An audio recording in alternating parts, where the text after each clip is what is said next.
नमस्कार साथियों, चैनल साहित्य संदूक में आप सभी का पुनः हार्दिक अभिनंदन है। हम पढ़ रहे हैं मनु भंडारी जी का सुप्रसिद्ध नाटक महाभोज। हमने देखा वर्तमान मुख्यमंत्री के भाषण के बाद सरोहा गांव में एसपी सक्सेना पुनः चारों गवाहों के गवाही लेने के लिए प्रस्तुत होते हैं और इसी क्रम में बीसू के पिता हीरा की गवाही ले रहे हैं। बीच में थोड़ा सा ब्रेक लेते हैं, इसी बीच का यह प्रसंग है। थानेदार कहता है, गांव का हो चाहे शहर का, आया है तब से लगा रखिए, इन्हें रोको मत, इन्हें घुड़को मत, सख्ती से पेश मत आओ, जितनी बकवास करें करने दो। जरा सा बोलते ही कैसा नजरों से दाग देता है कि जीभ तालू से ही चिपक कर रह जाती है। लगता है जैसे यहाँ बयान लेने नहीं, आरती उतारने बुलाया है सबको। ये तो अपने चल देंगे, गांव में कैसी कैसी गालियां उछलेंगी उसके नाम की वही जानता है, आगे तो उसे ही संभालना है। सवेरे बिंदा के न आने से जो घबराहट हो रही थी, अब वह खुशी में बदलने लगी। ठीक कर देगा बिंदा इसको, दो चार गाली बक देगा तो धरी रह जाएगी ये नरमी और शहरातीपन, तब देखेंगे कैसे नहीं करते हैं सख्ती। देखो मैं चीनी नहीं लेता, किनारे की मेज पर चाय ढालते हुए कांस्टेबल को आदेश दिया सक्सेना ने। प्लेट में इमरतियां जमाते थानेदार के हाथ वहीं रुक गए। अरे सर, यह क्या, मैंने तो आपके लिए स्पेशल मिठाई का इंतजाम किया था। इधर गांव में कहाँ मिलती है मिठाई, वो तो सरपंच साहब ने आपके डायबिटीज का मरीज होना मना है चीनी। सक्सेना ने कोई खास तवज्जो नहीं दी, न स्पेशल इंतजाम को न सरपंच को। जेब से स्वीटेक्स की छोटी सी डिब्बिया निकाल ली, साथ ही एक सिगरेट सुलगाने के बाद सिगरेट केस थानेदार की ओर बढ़ाया।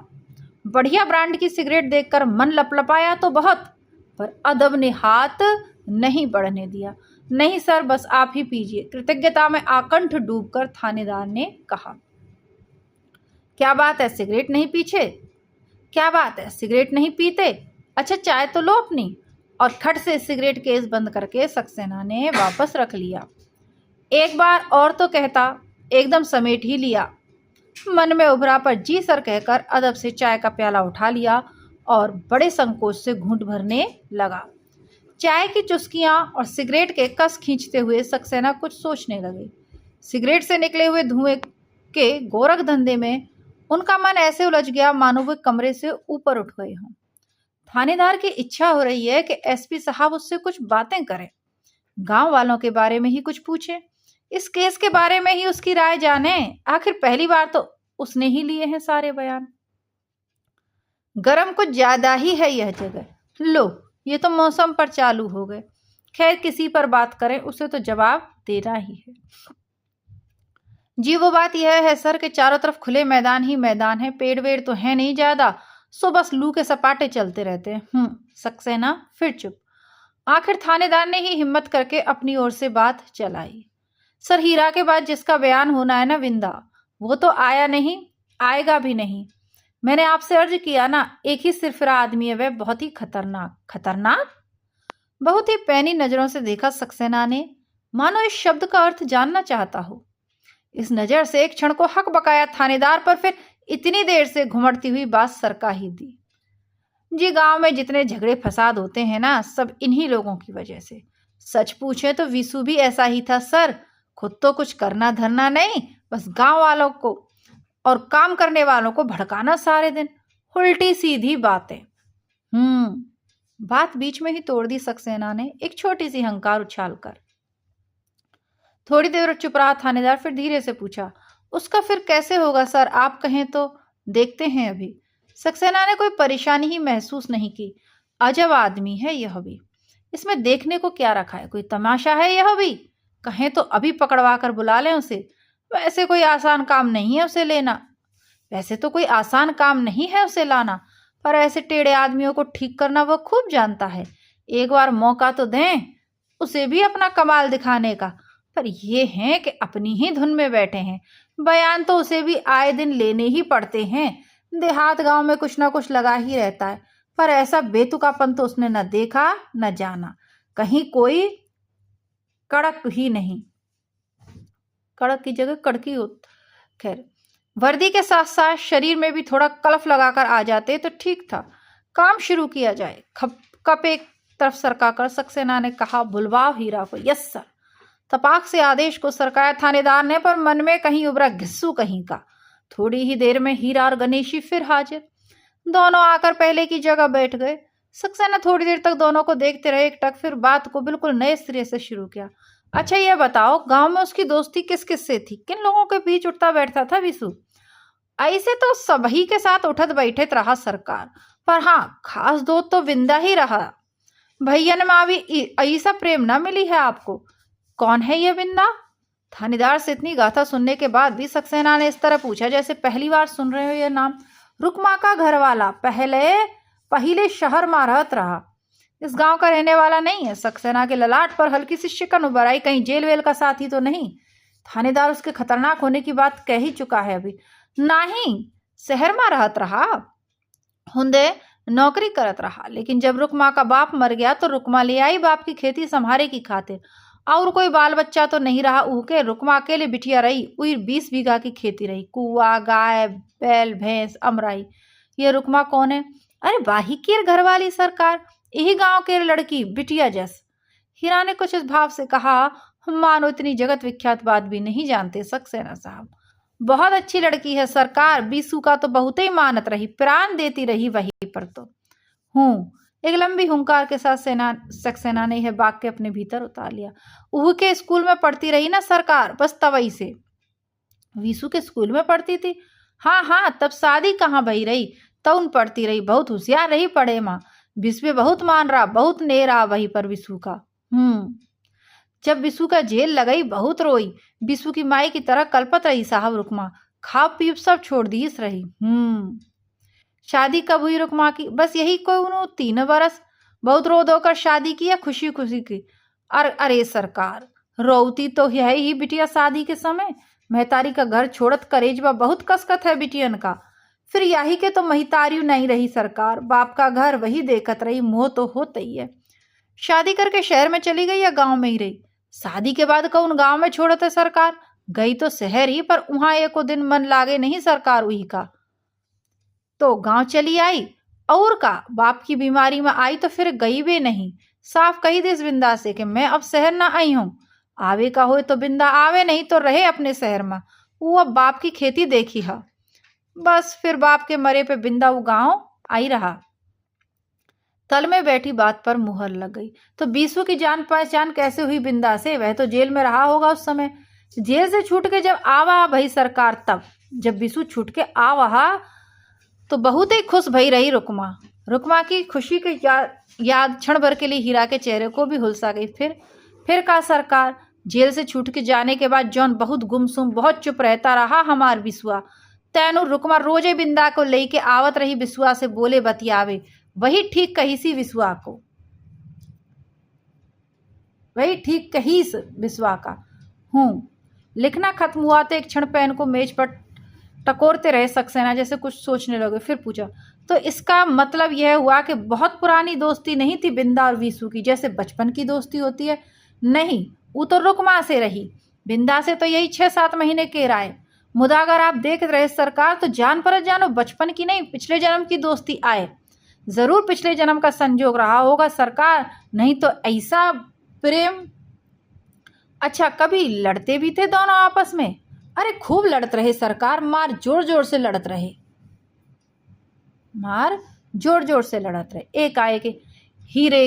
एकाएक हीरा के झुर्रियों भरे चेहरे पर वात्सल्य की तरलता झलकने लगी, मानो सामने ही वीसू बिंदा लड़ रहे हैं। किस किस बात पर लड़ते थे? प्रश्न पूछने के साथ ही सक्सेना ने अपनी निगाह पैनी और सूंघने की शक्ति को तेज कर लिया। न जाने कौनी कौनी बातन पर ऐसी बतकही के बस बिंदा पढ़े लिखे हैं ना सरकार, फिर शहर का रहे भैया। अब हम का उनकी बातन को समझ सकती हैं सरकार। बतियात जो लड़ पड़े तो लड़ते रहते।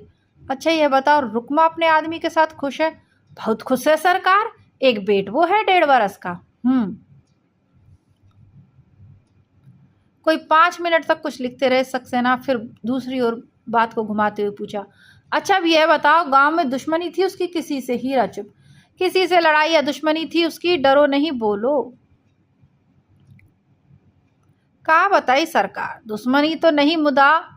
फिर हिचकिचाने लगा सक्सेना पर फिर हिचकिचाने लगा हीरा, पर सक्सेना की सच कहने की उकसाती हुई मुद्रा से हौसला पाकर कह ही दिया। जोरावर सिंह और मालिक लोग बही से बहुत नाराज रहत रहे। मालिक लोग कौन? अरे यही सरकार, जही के बड़े बड़े खेत हैं। सरपंच साहब वो बहुत नाराज रहत रहे। क्यों रहते थे नाराज? अरे अब का बताई सरकार, बस बचपना रहा हमार बिसुआ का। वो सरकार खेत पे काम करे वाले मजूरन से कहत रहा कि इतनी कम मजूरी पे काम ना करो, मजूरी बढ़ावे की खातिर लड़ो, बेगारी ना रो, उधारी पे इतना इतना सूद ना देवो। बस यही सब उ लोगन को बुरा लगत रहा सरकार। और ठीकौ है सरकार, हजरन का भड़क जाए से खेतन में नुकसान जौन हो रहा ओकर कौन सही है, ओकर कौन सही है? बिना मजूरन के कहीं खेती हुई सके है सरकार? थानेदार के शरीर में जैसे लहरें उठने लगी, यह बताने के लिए कि विशु मजदूरों को उपद्रव करने के लिए कैसे कैसे भड़काया करता था और कितना नुकसान होता था खेत मालिकों का। न तुम्हारे पास जमीन, न तुम्हें मजदूरी करनी, फिर मालिक मजदूरों के बीच आने की क्या जरूरत? पर हिम्मत नहीं पड़ी कुछ भी कहने की। ना ही सरकार, मारपीटो कभी ना भाई, हम तो बहुत समझावत रहे बिसुआ का, पर हमारी एको नहीं मानत रहा। जोरावरू समझावत रहा, धमका तो रहा कि देख रे बिसुआ, तू जो हमरे मजूरन को हड़काई है तो जेल भिजवाई दे। बिसुआ खूब बहस तहस करता रहा, खूब झगड़ा करता रहा जोरावर से, पर मारपीट तो कभी नहीं भाई सरकार। हम सच कहते हैं आपसे, बिसुआ को कोई हाथों नहीं लगाता रहा सरकार, कऊ दिन नहीं। अंतिम वाक्य पर थानेदार ने एक तनाव ढीले हो गए समर्थन के स्वर में। जी सर, कभी कोई मारपीट नहीं हुई। थानेदार की मोहर लगे हीरा के वाक्य को रेखांकित कर दिया सक्सेना ने। फिर पूछा, अच्छा ये बताओ, जिस दिन उसकी लाश मिली उससे एक दिन पहले उसका किसी से झगड़ा हुआ था या कोई कहा सुनी हुई थी घर में, बाहर या जोरावर से? ना ही सरकार, काहू से नहीं, इधर तो वो लड़वे छोड़ दी रहे। जब से हरिजन टोला में आगजनी भई ना सरकार, तब से उ काहू से लड़वाई नहीं करा, बस भीतर भीतर कल्पत रहा, बहुत रोवत रहा।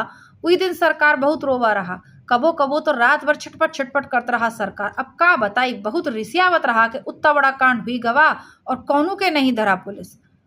बहुत दर्द रहा उका मन में। अच्छा क्या करता था उस दिन वह, कहाँ कहाँ गया, किस किस से मिला? दोपहर तई तो बिंदा कने रहा सरकार वही के खेत पर, फिर बिंदा तो शहर चला गया, ऊ घरे ही आवा, संजा का फिर निकल गया, तो रात के आवा, न जानी कहाँ गवा सरकार। हम तो कबो पूछत नहीं रहे सरकार। रात में जब लौटा तो उसकी तबीयत ठीक थी, ठीक रही सरकार, खाना खाया था। खाना तो उन सांझ के खाते नहीं रहा सरकार, जेल से छूटे बाद से पेट बहुत खराब रहता रहा, 2 टाइम का खाना नहीं हजम होता रहा। हाँ सरकार, बाहर खुलन माँ तो सोवा रहा, किसी को आते जाते देखा नहीं सरकार? किसी तरह की कोई आवाज, बातचीत या शोरगुल कुछ सुना कि कोई विशु को उठाकर ले जा रहा हो या नहीं सरकार? कच्छू नहीं देखा सुना। हमरे आगे तो अच्छी तरह सोवा उर। भोर आई के जोगेश्वर साहू बताइन कि पुलिया पर लाश पड़ी है, कब गवा कई से गवा कच्छू नहीं पता सरकार। ई मुदा नींद गला भर्रा गया और हीरा की आवाज सेंध गई। एक क्षण सक्सेना रुके, फिर पूछा, तुमको क्या लगता है कैसे मौत हुई विशु की? पूछने के साथ ही नजरें हीरा के चेहरे पर गड़ा दी सक्सेना ने। थरथराते गले से ही बोला हीरा, हम का बताई सरकार, पर आपन मौत नहीं मरा हमारा विशु, जरूर कोई मरवाइश है हमार बचवा का। बोल तो कुछ नहीं पाया, पर तनाव से चेहरा बुरी तरह खिंच गया थानेदार का। किसी पर शक है? बिना किसी लाग लपेट के सीधा प्रश्न दागा सक्सेना ने। बोलो, डरो नहीं, किसी पर शक है तो उसका नाम बताओ। हम का बताई सरकार, पर सारा गांव। एक क्षण के लिए फिर रुका हीरा। बोलो बोलो बताओ। सारा गांव जोरावर सिंह का नाम ले रहा है सरकार। इस बार चुप नहीं रहा थानेदार, इतनी देर की कुलबुलाहट निकल ही आई आखिर। पर सक्सेना साहब पर नजर पड़ते ही अपने को साधार समझाने के लहजे में बोला, अपनी बात बोलो बाबा, अपनी बात। गांव वालों की बात गांव वाले कहेंगे तुमको। हाथ के एक हल्के से झटके से थानेदार की लगाम खींच दी सक्सेना ने। थानेदार भीतर ही भीतर ऐंठ कर रह गया। मन ही मन सक्सेना की 7 पुश्तों का तर्पण कर डाला। तुम्हें भी शक है जोरावर पर? हम का शक कर सके सरकार? आखिन से देखे बिना कैसे कहीं का नाम लई ले? और अब नाम लई के हुए वे का सरकार। हमारा विशु तो चला गवा, हमार पाला पोसा जवान लड़का और हमारा बचवा। और घुटने में सिर दबाकर फूट फूट कर रोने लगा हीरा। गणेशी ने फिर पीठ सहलाई और कांस्टेबल ने सक्सेना के इशारे पर फिर पानी का गिलास थमा दिया। सक्सेना कुछ लिखने लगे और थानेदार मन ही मन भुनाने लगा। बयान के नाम पर बुड्ढे से पुराण बचवा रहा है।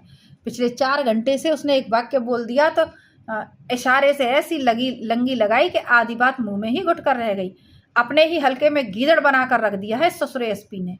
ऐसे पुचकार पुचकार कर बयान लोगे तो कहीं अनकहीं सब कहेंगे ही ये लोग गांव वालों से पाला नहीं पड़ा लगता है इनका कभी। जानते नहीं कि जरा सी शह मिलते ही सीधे खोपड़ी पर सवार होते हैं ये लोग। जूते की नोक पर ही ठीक रहते हैं। अभी तो बिंदा न जाने क्या गुल खिलाएगा। फाइल से सिर उठाकर सक्सेना ने कहा, अच्छा बाबा अब तुम जाओ।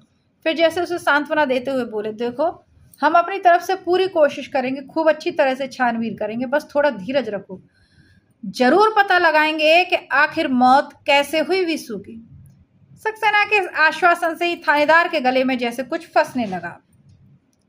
उठते हुए हीरा उखड़े उखड़े स्वर में बोला, बड़ी मेहरबानी सरकार आपकी। फिर एक गहरा निश्वास छोड़कर बोला, मुदा अब पता ही लगान के का हुई। हमारा बीसू तो लौट के आवे से रहा, अब ना आवे का बीस, अब तो बस चले गवा। और कुर्ते में वहां से आंखें पहुंचता गणेशी के हाथों में थमा धीरे धीरे हीरा बाहर हो गया।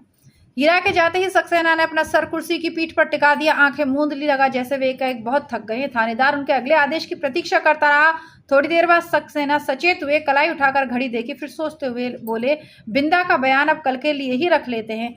आया भी नहीं है वह तो कल भी नहीं आएगा सर। आदमी तो मैं आज फिर भेज दूंगा आप कहेंगे तो, पर वह आएगा नहीं। बुलाने पर ना आए तो हटखड़ीदार कर ला सकते हैं, पर उसे डर नहीं किसी बात का। मैंने कहा ना सर, बहुत खतरनाक। ठीक है, कल ही देखेंगे। बिंदा के खतरनाक पने से तनिक भी विचलित हुए बिना सक्सेना ने कहा और फिर अपने साथ आए कांस्टेबल को आदेश दिया कि कागज फाइल समेट, और एकदम उठ खड़े हुए। यह क्या सर, खाना यहाँ नहीं? यह कैसे हो सकता है सर? खाने का पूरा इंतजाम किया है आपके लिए। वैसे भी तो शहर पहुंचते पहुंचते अबेर हो जाएगी, गर्मी भी तो कितनी है सर। तबीयत वबीयत नहीं, कोई खास देर नहीं होगी, 40 मिनट में पहुंच जाएंगे। खाने के बाद निकलना तो और भी मुश्किल होगा, तो थोड़ा आराम कर लीजिए सर। खाने का इंतजाम तो पंचायत घर में है, सोने का सरपंच साहब के यहाँ हो जाएगा। बहुत खुश होंगे सरपंच साहब सर। सक्सेना एक क्षण चुप होकर कुछ सोचने लगा। थानेदार में उत्साह आ गया। चलिए सर, 5 मिनट में पहुंच जाते हैं, 2-2.5 मील ही तो है कुल। सर बहुत खुशी होगी हम सबको और गाँव वालों को भी यदि आप भोजन यहीं करेंगे तो। बयान लेने के लिए आप खुद आ रहे हैं, इससे कैसी खुशी की लहर फैली है गांव में। आप अपनी आंखों से एक बार देख भी तो लेंगे। ढेर सारा आग्रह संजोकर एक तरह से गिड़गिड़ा ही रहा है थानेदार। नहीं भाई, आज तो नहीं हो सकेगा, कुछ जरूरी काम भी है। फिर जैसे उसे तसल्ली देते हुए कहा, अभी तो 2-3 दिन तक रोज ही आना है, एक दिन खाना भी हो जाएगा। कागज फाइल सिमट गए तो सक्सेना बरामदे में आ गए। उन्होंने वहीं से देखा, दूर पेड़ के नीचे छितरा हुआ लोगों का समूह इस समय हीरा गणेशी के इर्द गिर्द सिमट आया है। एक हल्की सी मुस्कान उनके होठों पर फैल गई। फिर धीरे धीरे 2 सीढ़ियां उतरकर वे आहते में आए। थानेदार भी तावेदारी मुद्रा में लेफ्ट राइट करता हुआ साथ चला। जीप में बैठकर सक्सेना ने कहा, देखो बिंदा के पास आदमी भेजने की जरूरत नहीं, मैं अपना आदमी भेजूंगा उसके पास। और थानेदार इस बात को पूरी तरह समझे ना समझे तब तक एक और आदेश मिला, अफसरी मुद्रा में सख्त आवाज में लिपटा हुआ, बिंदा के बयान के समय कमरे में कोई नहीं रहेगा, सिर्फ मैं और वह। और खटाक से जीप स्टार्ट हो गई। भीतर उभरी एक बजनी गाली को वापस ठेलकर मशीनी ढंग से एक जोरदार सल्यूट मारा थानेदार ने। और जब तक जीप सरक नहीं ली उसी पोज में खड़ा रहा। धूल उड़ाती हुई जीप जैसे अहाते के बाहर हुई तो सारे शरीर को एकदम ढीला छोड़कर बगल में डंडे को पूरी ताकत के साथ 2-3 बार हवा में भांजा, फिर मुड़ा, सामने पड़े ढेले को जोर से लात जमाई। बिंदा के साथ अकेले में बयान लेगा, सुगर की औलाद। कल जब से सरोहा से लौटे हैं सक्सेना, एक अजीब सी उहापोह में पा रहे हैं अपने को। डीआईजी ने बुलाकर यह काम सौंपा था तो थोड़ा आश्चर्य हुआ था सक्सेना को। वैसे किसी गांव में जाकर बयान लेना कोई इतना महत्वपूर्ण काम नहीं। साधारणतः एसपी जाते भी नहीं ऐसी वारदातों के लिए, गांव का थानेदार ही निपट लेता है। पर इस समय सरोहा साधारण गांव नहीं है, इसलिए वह काम भी महत्वपूर्ण हो उठा है। इतना महत्वपूर्ण कि गृह मंत्री दा साहब ने खुद बुलाकर हिदायत दी है। सुना है आतंक जगाने वाला पुलिसी रवैया नहीं है तुम्हारा। बहुत अच्छी बात है, मैं कदर करता हूँ इसकी, इसीलिए तुम्हें सौंपा भी गया है यह काम। एक बार फिर से बयान लो लोगों के और इस तरह पेश आओ कि हिम्मत और हौसला जागे लोगों का, वो अपनी बात कहें बिना झिझक और डर के कहें। हमें लोगों का विश्वास जीतना है। रोम रोम पुलकित हो उठा था सक्सेना का और कृतज्ञता में डूबा हुआ यस सर बड़ी तपाक से निकला था। शक्ति किसी के साथ नहीं और किसी तरह की भी नहीं हो, इस आदेश के साथ अपनी बात का समापन किया था दास साहब ने। तो सक्सेना ने अपने मन में बड़ी हिम्मत और हौसला जगने लगा। लौटे तो वे बेहद खुश। बस दास साहब का एक ही वाक्य रह रहकर मन में गूंजता रहा, आज तक आपने इस अपुलिसी रवैये की कीमत ही चुकाते आए हैं बेचारे, पर आज कोई कदर करने वाला तो मिला है तो अपने को इस लायक सिद्ध करके ही दिखाएंगे। आज की इस चूहा दौड़ में इतने पीछे पड़ गए सक्सेना कि अब तो अपने लिए किसी तरह की उम्मीद करना भी छोड़ दिया है। अभी अभी सरकारी नौकरी की सारी सुविधा सुरक्षा को चुनौती देते आईजी के तबादले की खबर ने पुलिस विभाग में खलबली मचा दी। यूँ सबको ही अपनी अपनी नौकरी अधर में लटकी हुई दिखने लगी है आजकल, पर मौका मिलते ही एक सीढ़ी पर चढ़ जाने की जी तोड़ कोशिश करने से कोई नहीं चूकता। एक सक्सेना ही है जिन्होंने अपने मन को समझा रखा है कि वे एसपी हैं और रिटायर होने तक भी शायद एसपी ही बने रहें। क्या करें, मजबूरी है उनकी, यह कहना चाहिए कि सीमा है उनकी। सबको प्रसन्न करने का लोच है ही नहीं उनके व्यक्तित्व में। इसलिए दास साहब के इस वाक्य ने अतिरिक्त रूप से पुलकित ही नहीं किया, बल्कि मन में एक उम्मीद भी जगा दी सक्सेना के। लौटकर डीआईजी को बताई सारी बातें तो बिना कोई खास प्रतिक्रिया जाहिर किए इतना ही कहा, बहुत गौर से सारे केस को देख चुका हूं मैं और रिपोर्ट भी करीब करीब तैयार ही है। It's a clear case of suicide. आप ये रिपोर्ट देख लीजिए, कोई छोटा मोटा चेंज करना हो तो कर दीजिए, वैसे खास ज़रूरत पड़ेगी नहीं, लेकिन बयान सबके लीजिए और पूरे लीजिए। गांव वालों को पूरी तरह तसल्ली हो जानी चाहिए कि कोई बात अनकही नहीं रही। तो सारा उत्साह बुझ गया था सक्सेना का।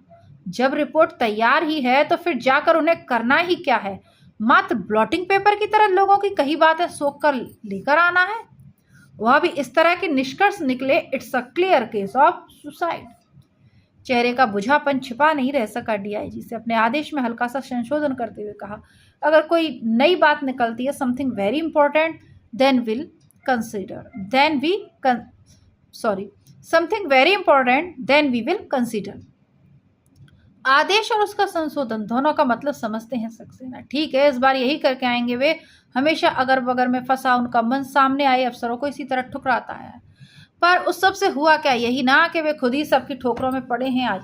लेकिन इस बार वे वही करेंगे जो उनसे कहा है दास साहब ने। डीआईजी ने शाम को अकेले में बैठकर 2 पैक चढ़ाए सक्सेना ने और मन में उगाए सारे मलाल की ऐसी की तैसी कर दी। बात को कहीं से घुमा दो, कैसे भी मोड़ दो, जो चाहे निष्कर्ष निकालो। बाएं हाथ का खेल है ये सब पुलिस वालों के लिए।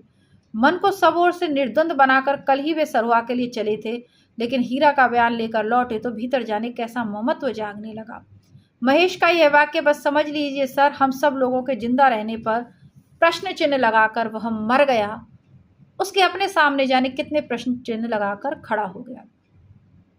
हीरा के इस वाक्य ने बहुत ही मुलायम रही हमार बिस्वा की चमड़ी, बहुत ही मुलायम चमड़ी पर 2 दिन पहले चढ़ाए गए प्लस्तर को झाड़ कर फेंक दिया। नहीं, विशु ने आत्महत्या नहीं की।